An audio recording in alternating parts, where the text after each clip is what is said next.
on the platform, and we are talking free speech, and classic morning on the platform this morning with 15-year-old Oliver Joel, cancelled by his school because his speech wasn't politically correct enough, but he did get to deliver on the platform to amazing response from you people.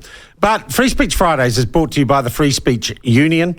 They are the champions of free speech in New Zealand. Do visit them, get involved in their campaigns, and they'll help you to protect your free speech too. Visit them at fsu.co.nz. And with us for this Friday's Free Speech Friday, Mark Champion from the People's Republic of Dunedin. How are you, Mark? I'm well, Sean. How are you doing? Very well, thanks. And contributor, friend, free-speaking journalist Yvonne van Dongen joins us. Yvonne, how are you? I'm good, thanks, Sean. Lovely to have you both here. Let's start, and even an old cynic like me, after a few days of endless bloody coverage on social media, I'm starting to feel, Mark, the Olympic spirit. Look, it's hard to avoid, isn't it? And it's hard not to enjoy it. And despite the focus on the women's rugby sevens, we're starting to get into the meat of the games, and it's hard not to enjoy it. Yeah, okay, all right. It's not like the old days, though, is it, when it was the only game in town? Yeah, well, it's not the only game in town, is it? And most of the sports, or a lot of the sports that you see at the Olympics, you can get wall-to-wall coverage any other time. Yeah. Yvonne, are you sitting there clutching, I don't know, a silver fern, singing, God Defend New Zealand every second minute? No, I'm sort of more besotted by Simone Biles at the moment because it keeps coming up on my feed, all her sort of routine. She's amazing. I did not know how amazing she was. She's only 4'8", and they've devised a special category for her because she's so sort of advanced. There's movements she's done that no one else can do, and her routines are fantastic. So yeah, but it's not really sport, is it, Yvonne? It's dancing around in a leotard. Oh, yeah, but lots of things at the Olympics are not really sport. Well, let's talk about that, shall we? Breakdancing. Is breakdancing a sport, Yvonne? It's physical, but it's not really a sport. I wish they would pare back the Olympics down to the traditional things, don't you? It's got too big and too silly. Yeah, something that someone in a loincloth in Greek or Roman times could do, Mark.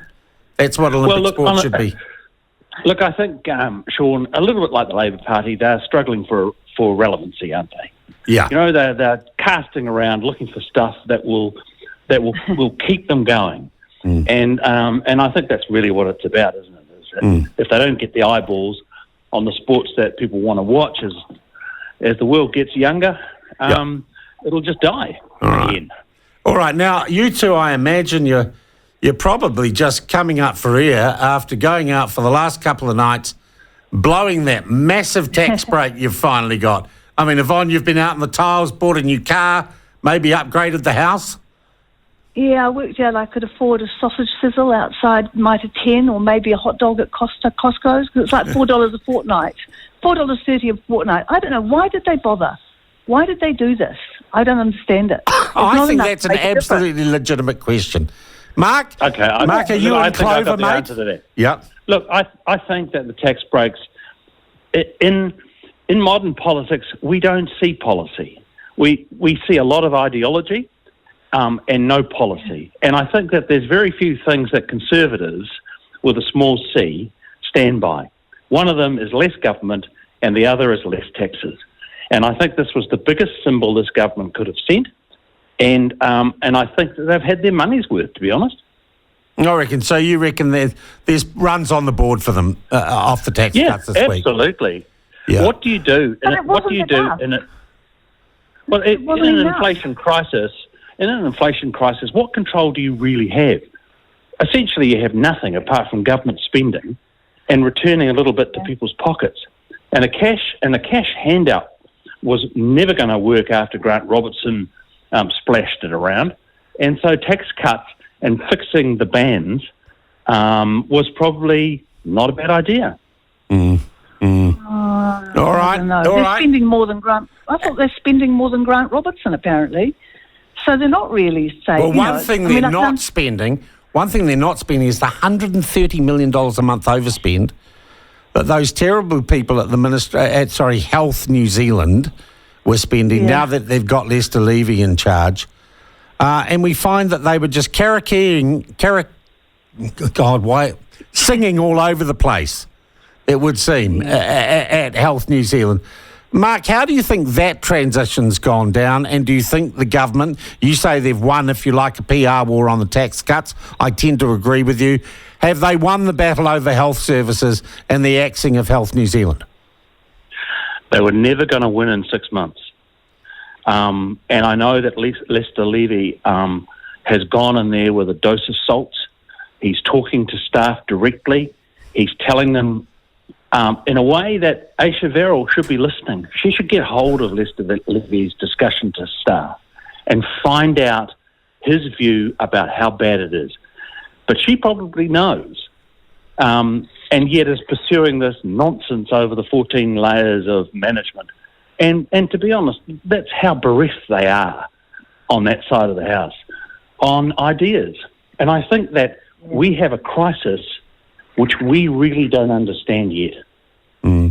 I got to say, Mark, when you put it like that, and I'll put this to you, Yvonne, one thing this government has, in less than a year, done quite successfully, it has painted the failings of bureaucracy across a whole lot of different disciplines as the failings of the last administration, and it's positioned itself as the agent of positive change in all these scenarios, Yvonne. Yes, I think that's really true. I think you're absolutely right. And the numbers, I didn't know how many civil servants had been added. I didn't know about all the waste. It's alarming, actually. It's almost like you can't look. And I do think they're doing the agents of change. They are very useful. And doing Maori wards as well, unwinding that. And that was a big thing this week. But can I tell you, I've looked at the rhetoric in the House on that.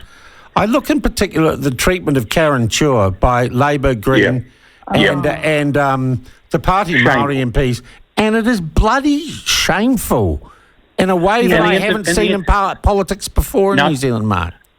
And the intervention of the Speaker to get them to back off Karen Chua in the House was, in my mind, unprecedented.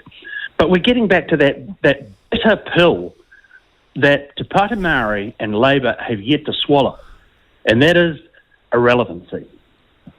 You know, they've walked away from their constituencies and they're left with nothing.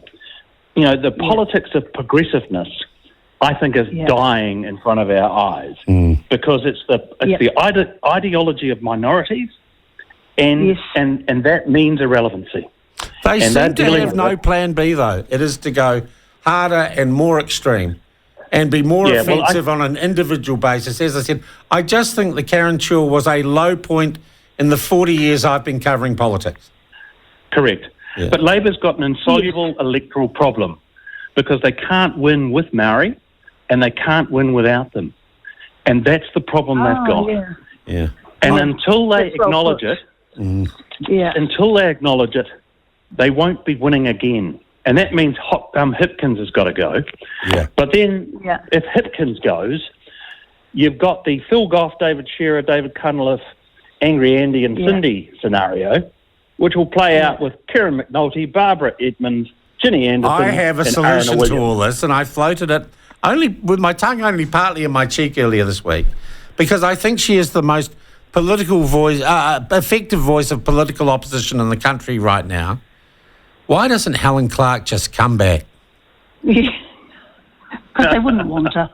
Yvonne, come on. She gets more hits on Twitter and X, and she's better at sticking it up the government than any of the current incumbents. Well, in actual fact, she's the only Prime Minister that won an election from Labour. Cindy won it because Winston spat the dummy with the net. So why not, Mark? She's obviously still interested. I think she's more than interested. I think she might be running the show on that side of the bench. So why don't we just say, okay, Helen, you sort them all out. You sort out the wreckers and the haters. Then we've got a choice of John Key or... Oh, you're not keen? If she's running the show, she's not doing a very good job, is she? Because Labour's not doing very well. You know. No.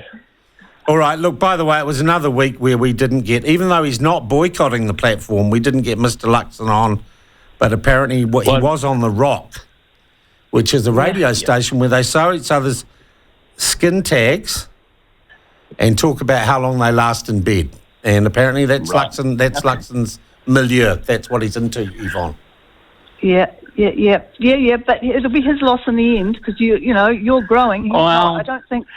You don't think it is his loss, Mark? You think it's the right call? No, look. This is guys like you, Sean. We know this. You promote, and the gallery promotes the most outrageous gossips and backstabbers in Parliament, and that's where the attractiveness in politics is. Luxon has infuriated everybody in that place by being so apolitical.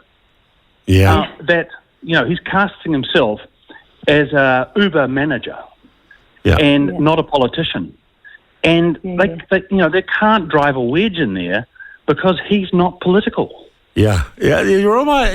It's almost like it's delightful. He's the politician you have when you're not having a politician. You might be right. Yeah. You might be right.